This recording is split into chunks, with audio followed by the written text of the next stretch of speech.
Hello, hello, hello.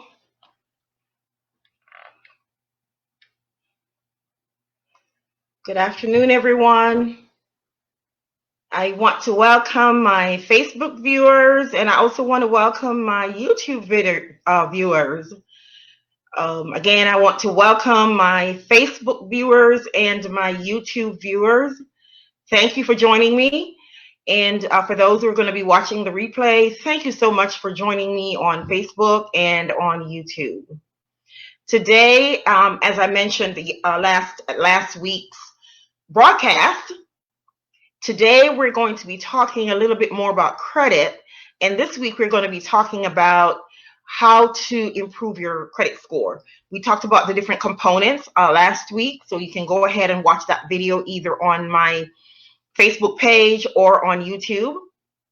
And today we're going to be talking about how we can improve our credit score. So I hope that this information is going to be helpful to somebody today. All right. So, of course, the first thing you want to do in order to improve your credit score is you want to pull your credit report, because you can't improve what you don't know, right? So you're going to pull your credit score. By federal mandate, we have a free credit report from all three of the main credit reporting agencies, and there are more than three, but these are the main ones: Equifax, Experian, and TransUnion. You can get that report through www.annualcreditreport.com. Now, prior to COVID and all the different rules that's been passed, you would get that from each agency once every 12 months. So if you got one from Experian in January, you couldn't get it until the next January. But with COVID, now you can get each of those reports once per week. So if you're having issues with maybe the threat of identity theft or anything like that, then you want to take advantage of that, and you want to stagger them and pull them so to make sure that everything is as it should be on your report. And even if when the COVID rule passed and you no longer are able to put it every week, that's a good practice to pull one report every so often. So let's say you pull Experian in January, maybe you want to pull Equifax in June, and maybe you want to pull TransUnion in December. That way you're not waiting a whole 12 months. You're not pulling all three in January and waiting a whole 12 months to pull the report the following year, or whether it's December, if you put it in February, of course, February of the next year is when you're allowed to pull the next report. So I would suggest that you stagger them. That way you are keeping control of what's going on with your credit. Okay, so you want to know what's on your credit report in order to be able to improve your credit score. Now, does anything need to be removed? There are different criteria that you have to use to measure what needs to be removed. Hard inquiries, for example, and I won't go over all of them here. Hard inquiries are supposed to be on your credit report no longer than 2 years. So if you did a hard inquiry, and we talked about what a hard inquiry was at the last video, if you are seeing a hard inquiry that's on your report for more than 2 years, then you can ask the credit report to credit agency to remove that. Okay. Now there's some state mandates in terms of if you have a bad debt, a credit, something you didn't pay. There are state mandates as to how long that can stay on your report. So let's say your state says no more than 3 years, but you see that credit still being bad credit or non-payment still being reported on your credit report, you can ask legally to have that removed. Now, the date when it starts depend on the state. Most of the times, it's the last time you interacted with the agent, with the credit collector. So let's say you owed the credit union money for a card and you haven't paid it, and you last interacted with them in January. That was the last time you made a payment, in January of 2015. And your state is has a 3-year statute of when credit can stay reports, any bad debt can stay on your report, a 3-year, then that needs to be off by December of, did I say 2015? December of 2018, because the 3-year statute has passed. So you want to know your state statute, and you want to know the date when you last interacted with your credit agency, not agency, the credit, the person who will be collecting from you. Okay, because that's when they're reporting to the credit agency. You want to make sure that they're within statute of reporting that on your credit report. Because once you move that off of your credit report, your score will jump. Because as we talked about last week, 35% of your score comes from on-time payments. So if you're no longer showing that you are late on a payment, then that's going to cause your score to jump some. Okay. Now, what you can do also, you can send Goodwill letters. And let's say you owed the credit union, I'm just going to use the credit union again, the credit union some money, and you were late for maybe 3 months out of the year for some reason. But since then, you've brought your account current, and for the last year or 2 years, you've been paying on time. But that late payment stays on your report. And it suppresses it. The older it is, of course, it doesn't have as much impact, but it's still on there as that you were late. So what you want to do is send a Goodwill letter. Now, they're not obligated to take it off, but what you can do is, since you've brought the account current and you're paying on time, you can send a letter and you can say, hey, I've been a good customer, paid on time, but I lost my job. And for 3 months, I didn't have a job. So now that I have a job, I've been current for the last year and a half. Would you work with me and remove that? And that's what a Goodwill letter is. Of course, again, you're not obligated to remove it, but most companies, if you've had a good relationship with them and a long relationship, they will help you out by removing it. And that will help your credit score to jump. Now, there's some other things that you can do, and because again, this is focusing on things that you can do to get your credit score to increase.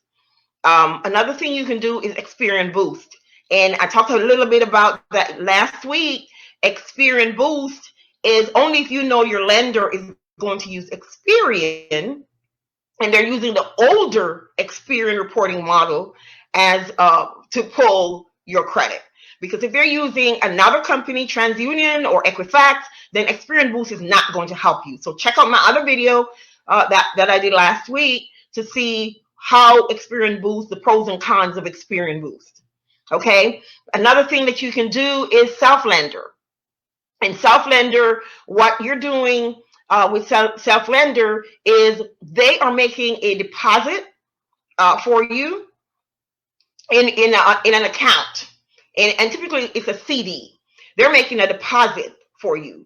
And each month you're going to pay. So let's say they made a deposit of $1,000 on your behalf. And each month you're going to pay them $25, right? $25, you're going to pay that Self-Lender company. You're going to pay them $25 every month. And at the end of, and if this $1,000 that you borrowed was for a 1 year CD or a 2-year period, after that period is done, they will send you that money that you've paid, the $1,000 or the $2,000 or whatever the amount is that you've borrowed, because you're really not borrowing it. They've put it in an account for you. You can't touch that account, and you're paying on that. So basically, it's like they're forcing you to save, because at the end of the period, you will have saved the $1,000 or $2,000. And not only do you get your money back, but you get interest on that.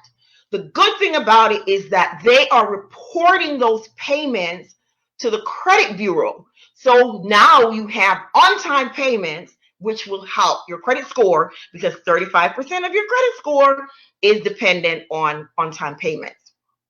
Okay, now a secured card is another option that you can use. For this one, you are going to make a deposit. So let's say you go to Capital One and you say, my credit is bad. I can't get a regular credit card. So I want to give you $300 for a secured card. And so they will take your money and they will put it aside for you. Now, you're going to be able to use the card because they're going to actually give you a credit card that you can use. So you're using that card and you're paying every month. You're paying using the card and you're paying. Okay. At the end of, after a certain time, after you've made regular payments, you can now go to Capital One and you can say, hey, I've been, this is a secured card. So you can see from my payment history over a year, whatever the terms are, that I've been paying on time. So I'd like to get an unsecured card. And what you've done is you've built up payment history. And it shows good payment history. So now they can use that to give you a secured card. If you do not make your payments on time on that secured credit card, they will take money out of what you've deposited to make your payment. So you don't want to do that. You want to, if you know that the secured card, if you'll be able to make your payment and you want to go that route versus self-lender, then you want to make sure you're paying on time. Okay. Now, another thing that you can do is you can get signed on to somebody's account as an authorized user. I added my daughter as an authorized user. She just came out of high school, started college, so she doesn't have credit. So I added her as an authorized user. Now, the good thing about that is if you get added to somebody's account who is paying their bills on time, doesn't have a lot of nasty history on their credit, then that can only help you.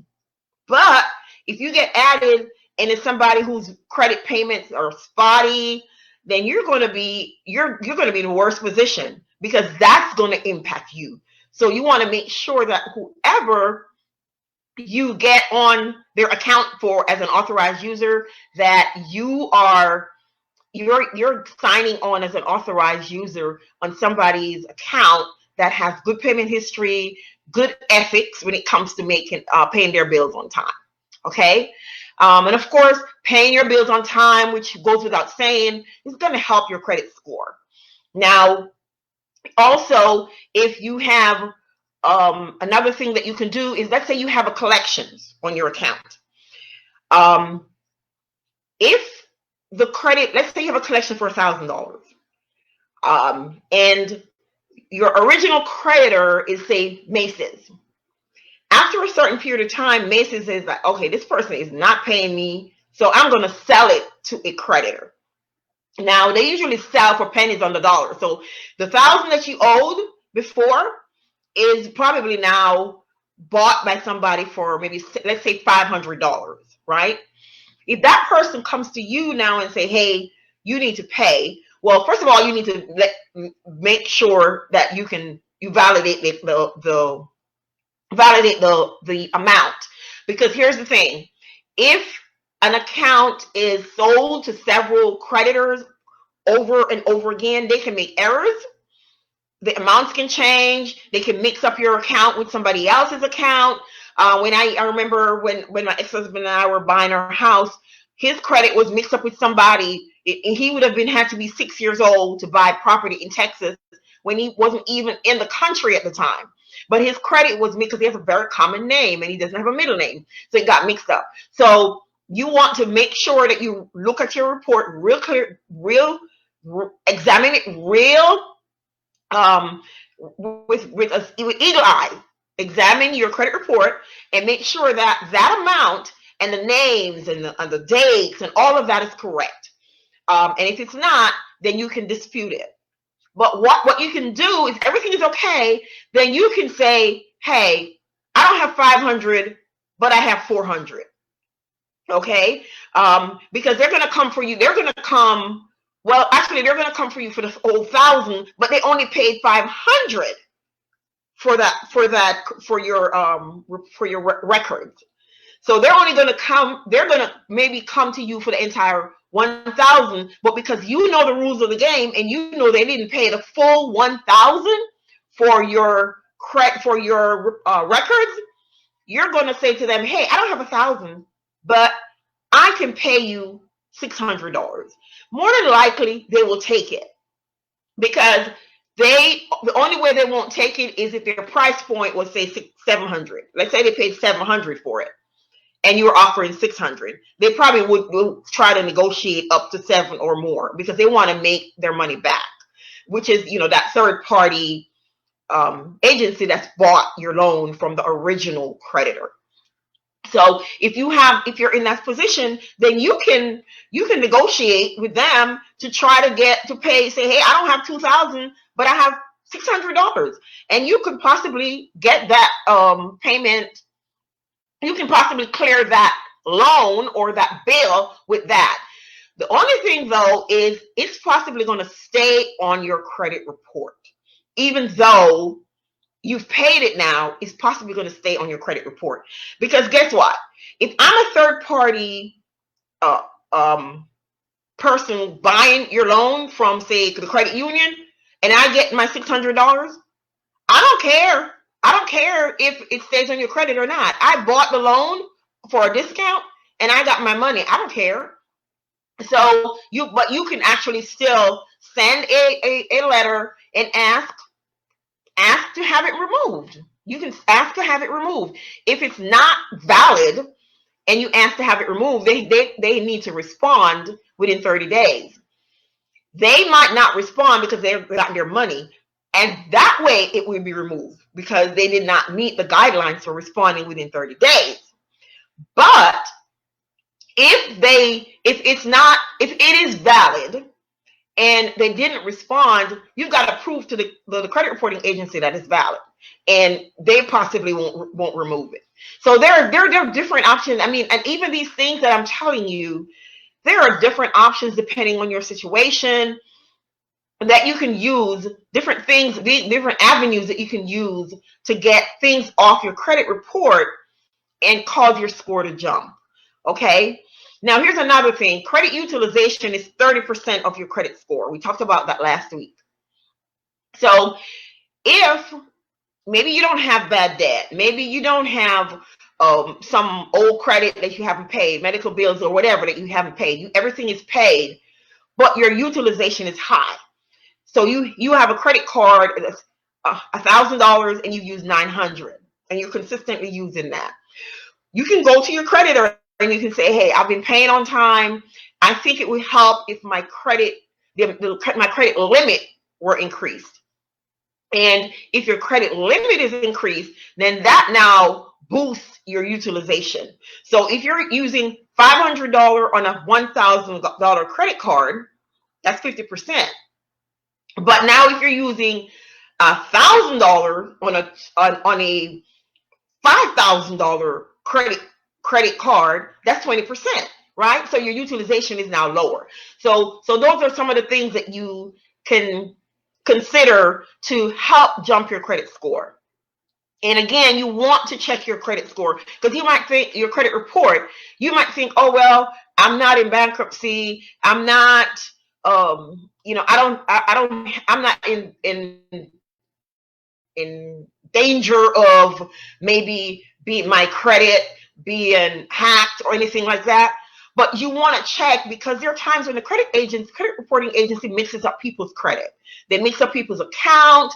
I mean, there's so many things that could go wrong that has nothing to do with you. And so you still want to go ahead and check your credit report.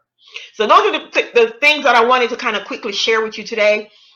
Is you want to pull your credit report. You want to know what's on there, because if you don't know what's on your credit report, you cannot fix your credit score. Okay, and none of this is going to take overnight, because even when you start paying on a regular basis, it takes about maybe 90 days for your regular payment, on-time payment, to start impacting your credit report. So there's no quick fix. So let's say your credit was, you hadn't paid for a while, and you've gotten the agency to remove stuff off your credit report, and now you're pretty much in a good position, but it's probably going to take maybe another 90 days before you start seeing the effect of now you paying on time. But still, you want to pay on time. So you want to get your report, you want to pay on time, you want to negotiate where you can, send Goodwill letters where you can, review your credit report with a fine-tooth comb. Did they mix up anything? Do you want to do self-lender? Do you want to do a secured card? Do you want to do use an authorized user on your to get your credit score jumping? So we have a lot of different options that we can use to improve our credit scores. And again, it won't be overnight. So I want to thank you guys again for watching. Thank you for watching on Facebook Live, and thank you for watching on YouTube. And I, at this point, would like to entertain any questions that you may have. If anyone has any questions that they would like to ask, I would love to entertain those at this time.